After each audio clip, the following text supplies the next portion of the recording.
When did the "I crave attention" kid go too far? Mine did when she nearly ruined my life with a single lie. When my sister's need for attention nearly destroyed everything I'd built. I never thought I'd be writing this. Even now, 3 months after everything fell apart, my hands are shaking as I type this out. But I need to get this off my chest, and maybe someone out there has dealt with something similar. Maybe someone can tell me if I'm the asshole here, or if what I did was justified. My sister Emma, 24F, and I, 29M, grew up in what most people would consider a normal household. Our parents divorced when she was 7 and I was 12, but it wasn't messy. Dad moved 2 towns over, we did the every other weekend thing, and both parents remarried decent people. Mom always said we were lucky because some kids have it so much worse. But looking back now, I can see the signs were always there with Emma. She was the baby of the family, and she learned early that certain behaviors got her attention. When she was 8, she told her third-grade teacher that she hadn't eaten in 2 days. This wasn't true at all, but it got Mom called into school, got the counselor involved, and suddenly Emma was the center of everyone's concern. Mom was horrified and embarrassed, but Emma seemed to almost glow under all that attention. When she was 11, she told kids at school that she had a rare blood disease. She'd watched some medical drama on TV and apparently decided it looked appealing. For weeks, she was treated like she was fragile and special. Other kids gave her their desserts at lunch. Teachers let her skip assignments. It all came crashing down when Mom showed up for a parent-teacher conference and the teacher expressed sympathy about Emma's condition. Mom had no idea what she was talking about. Again, there were consequences, therapy, discussions about lying and trust. Emma cried and apologized and promised she'd never do anything like that again, and for a while things seemed better. High school brought a new wave of incidents. She claimed her boyfriend hit her, he didn't, and the poor guy was investigated by school administration before she admitted she made it up because he'd broken up with her. She said she was being cyberbullied by a group of girls. She'd actually created fake accounts herself and sent herself mean messages. She told people she'd been accepted to a prestigious summer program at Yale, completely fabricated. Each time the pattern was the same. The lie would gain her sympathy, concern, and attention. She'd bask in it for as long as possible. Then, when confronted with evidence, she'd break down, apologize, promise to change, and the cycle would start over. My parents tried everything. More therapy, strict consequences, rewards for honesty. Nothing stuck. By the time Emma graduated high school, I was already living on my own, working my first real job after college. I loved my sister, but I kept my distance. I'd learned that getting too involved in her drama only led to headaches. She went to community college, dropped out after a year, worked a series of retail jobs that never lasted more than 6 months. There was always some reason why she had to quit or got fired. A manager who had it out for her, coworkers who were jealous, customers who were abusive. In her telling, Emma was always the victim. I got engaged to my girlfriend Sarah, 28F, 4 years ago. We'd been together since college, and she was everything I'd ever wanted in a partner. She was kind, intelligent, funny, and incredibly patient, which became especially important when it came to dealing with my family dynamics. She'd heard all the stories about Emma, and while she was sympathetic, she also had healthy boundaries. Emma seemed happy for us at first. She was excited about being a bridesmaid, helped with wedding planning, and seemed genuinely invested in our happiness. Sarah and I got married 2 years ago in a beautiful ceremony. Emma gave a toast that made everyone cry. In that moment, I really believed she'd matured and moved past her attention-seeking behaviors. Spoiler alert, I was wrong. After the wedding, Sarah and I settled into married life. I'd been working at a mid-size architecture firm for 3 years at that point, and I'd recently been promoted to project manager. It was my dream job. I was leading the design team for a new community center in our city, working with a budget of several $1 million. The project was high-profile enough that local news had covered it. I was proud of what we were building, and my bosses had hinted that if this went well, I'd be on track for a junior partner position. Sarah was teaching fifth grade at an elementary school she loved. We just bought our first house. We were trying for a baby. Life was genuinely good. Emma, meanwhile, was living with our mom and her stepdad. She was between jobs again, this time claiming that her boss at a coffee shop had cut her hours unfairly. She spent most of her time on social media, curating an image of her life that bore little resemblance to reality. The first sign that something was off came about 18 months ago.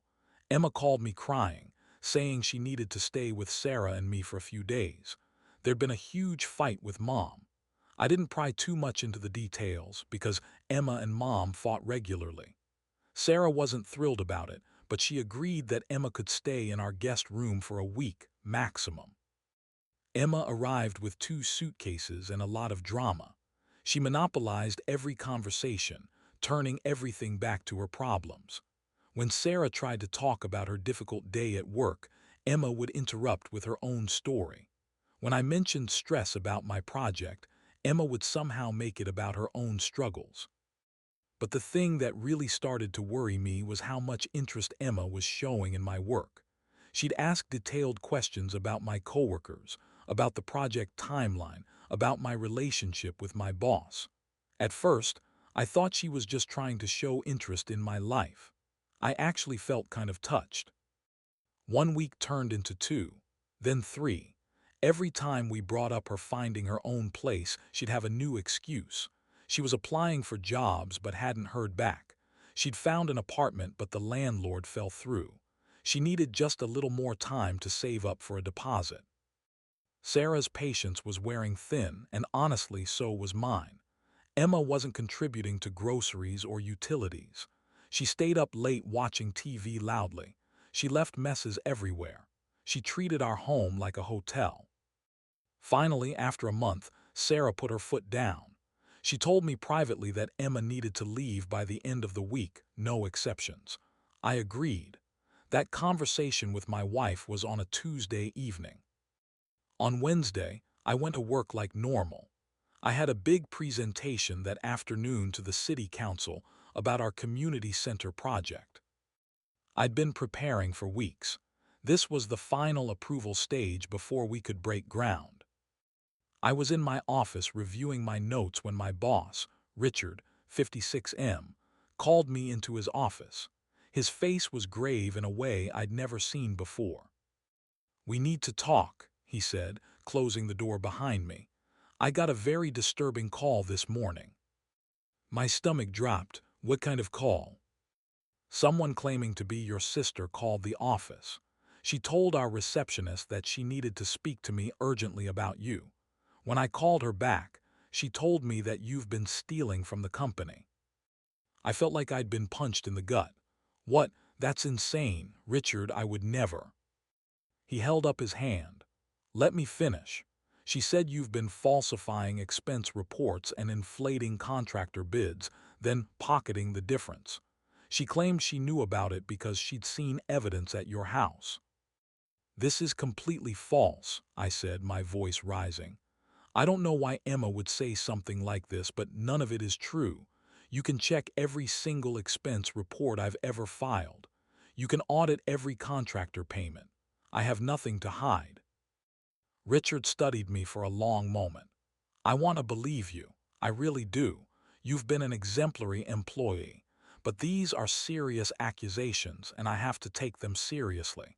I'm going to need to put you on temporary leave while we investigate." "Temporary leave? Richard, I have the city council presentation this afternoon. We've been working toward this for months." "I know, and I'm sorry, but I can't have you representing the firm while these allegations are hanging over you. I'll handle the presentation myself." I felt sick. Can I at least talk to Emma? Can I find out why she's saying these things? "You can do whatever you need to do on your own time, but as of right now, you need to clear out of your office for the day.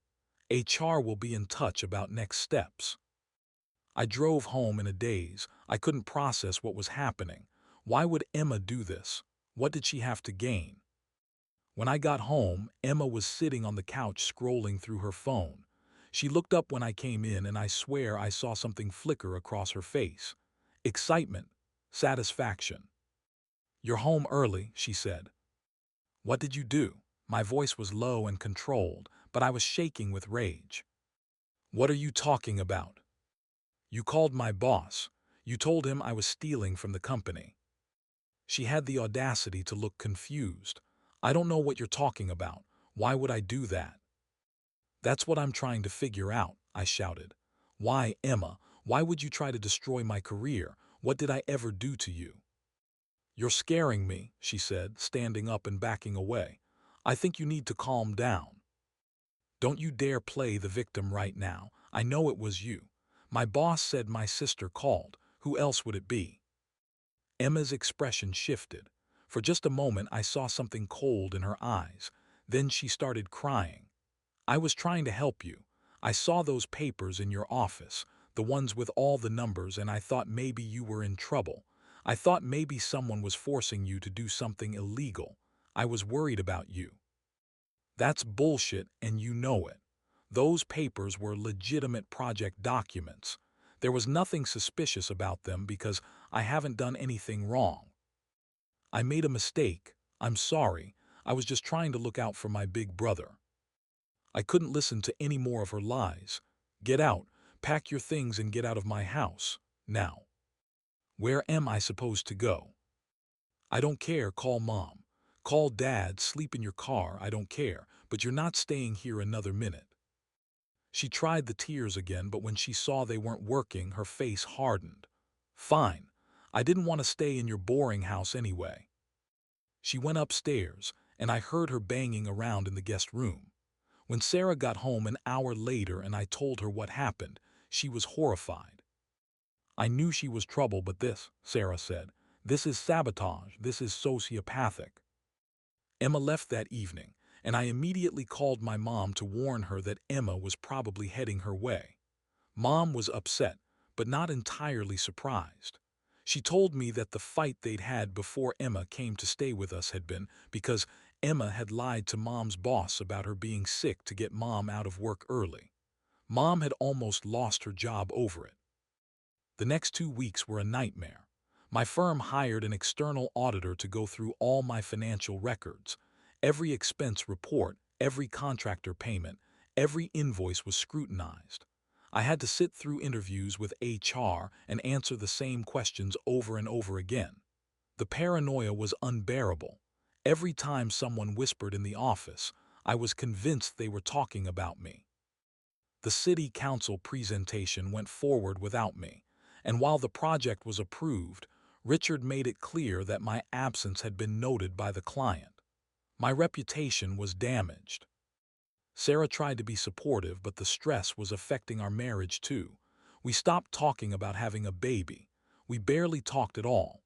I was consumed by anxiety and anger.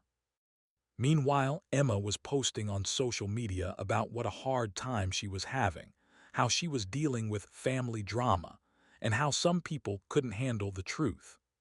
She was positioning herself as the wronged party, and mutual family friends who didn't know the full story were sympathizing with her. Finally, after 2 weeks that felt like 2 years, the audit concluded. I was completely cleared. There was no evidence of any wrongdoing because, of course, I hadn't done anything wrong. HR called me back to work and issued a formal apology. But the damage was done. The trust between me and Richard was shaken. My colleagues looked at me differently. The rumor mill had done its work, and even though I'd been exonerated, some people still wondered if maybe there was something to it. Worse, the stress had taken a serious toll on Sarah. She started having anxiety attacks. She told me she felt like our home, which was supposed to be our safe space, had been violated by Emma's presence and her actions. We started going to couples therapy just to process everything we'd been through. I cut off all contact with Emma, blocked her on everything, told my family that I didn't want to hear about her or be updated on her life.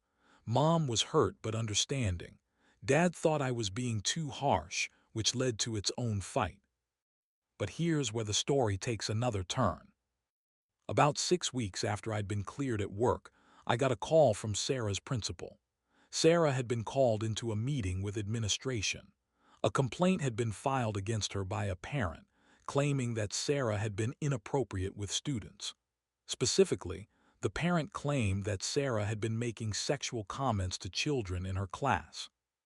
I knew immediately. I knew in my bones that this was Emma.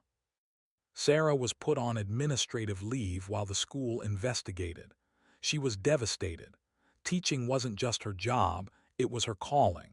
She'd wanted to be a teacher since she was a little girl, and now someone was accusing her of the most vile thing you could accuse a teacher of. The investigation involved interviewing all of Sarah's students. These were 10 and 11-year-olds who had to sit down with administrators and answer questions about whether their teacher had ever made them uncomfortable.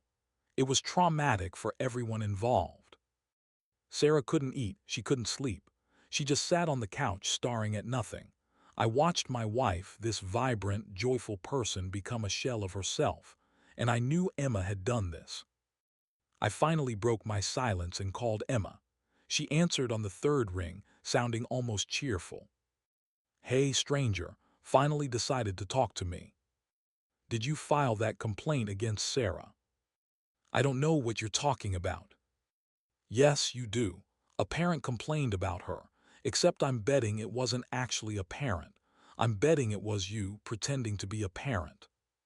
Silence on the other end. Then, why would I do something like that? Because you're sick. Because you can't stand seeing other people happy. Because you need attention so desperately that you'll destroy anyone who gets in your way. That's a horrible thing to say to your sister. "You're a horrible person," I said, and I meant it. "What you did to me was bad enough. But Sarah, she never did anything to you. She let you stay in our home. She was nothing but kind to you. And you're trying to destroy her life because. Why? Because we asked you to move out. I really don't know what you're talking about, but it sounds like you and Sarah are going through a tough time. That's really sad. Maybe if you both weren't such terrible people, bad things wouldn't happen to you." The mask had fully slipped. There was no pretense of innocence anymore, just pure malice. "Stay away from us," I said. "If you contact either of us again, if you make any more false accusations, I will press charges. I will sue you for defamation. I will make sure everyone knows exactly what kind of person you are." "Good luck proving anything," she said sweetly and hung up. I immediately called the school and told the principal that I suspected my sister had filed a false complaint. I explained our history, Emma's pattern of behavior, everything. The principal said they'd look into it. It turned out that the parent who'd filed the complaint had done so anonymously through an online form. They'd used a fake email address. The school tried to follow up for more information, but the email bounced back. When they checked the IP address, it had come from a public library computer. Without a complainant willing to come forward and provide details, and with all of Sarah's students adamantly defending her character, several even wrote letters about how much they loved her, the school had no choice but to dismiss the complaint. Sarah was reinstated after a week. But again, the damage was done. Sarah's reputation in the school community was tarnished. Some parents heard about the investigation and pulled their kids from her class. Even though she'd been cleared, the suspicion lingered. That's when Sarah told me she wanted to leave. Not just the school, but the city. She couldn't stay in a place where people would always wonder if maybe there was some truth to the accusations. She couldn't drive past the library where Emma had filed the complaint without feeling sick. I couldn't argue with her. I felt the same way. This place felt poisoned now. So we made a decision. We would move. We started applying for jobs in other cities, other states. I was willing to start over somewhere Emma couldn't find us, somewhere we could rebuild our lives. But before we left, I needed to confront Emma one more time. Not on the phone, but face to face. I found out from Mom that Emma was working at a grocery store across town. I drove there on a Saturday afternoon, and waited in the parking lot until her shift ended. When she walked out, I got out of my car. She saw me and froze. "We need to talk," I said. "I have nothing to say to you." "That's fine, you can just listen." We stood there in the parking lot with shoppers walking past us. I didn't care who heard. "I know what you did," I said. "Both times. You tried to ruin my career, and when that didn't work, you tried to ruin Sarah's. You wanted to destroy us because we had the audacity to ask you to take responsibility for your own life." "You're delusional," she said, but her voice lacked conviction. "I'm not, and you know what? You almost succeeded. You almost broke us. Sarah had a panic attack so bad last week that I had to take her to the ER. She's on medication now for anxiety. She cries herself to sleep, and I lie awake next to her, wondering what I could have done differently, wondering if I should have seen this coming." Emma's expression flickered. For just a moment, I thought I saw something like guilt. "But here's what you didn't count on," I continued. "We're stronger than you thought. We survived, and we're leaving. We're moving far away from here, and you'll never know where we go. You'll have no way to contact us, no way to hurt us ever again." "I don't care where you go," Emma said, but her voice was shaking now. "Yes, you do. Because deep down, underneath all the lies and manipulation, you know you need us. You need someone to victimize, someone to blame for your own failures. And when we're gone, you'll have to face the fact that the only person responsible for your miserable life is you." "Screw you," she said, and there were tears in her eyes now. "You always thought you were better than me, perfect son with his perfect job and his perfect wife. You never cared about me. None of you did." "We cared," I said quietly. "We all cared so much.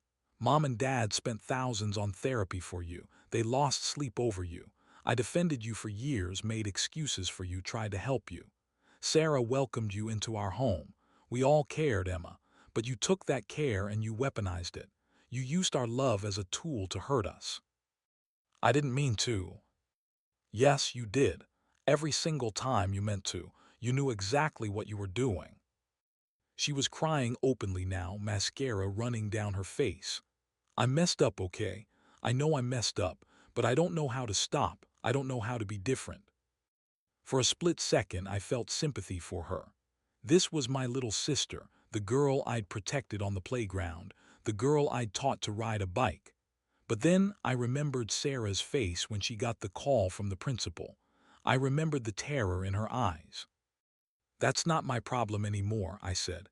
"Get help or don't, change or don't, but leave us alone. If I ever hear from you again, if you ever try to contact me or Sarah, if you ever even mention our names, I will get a restraining order.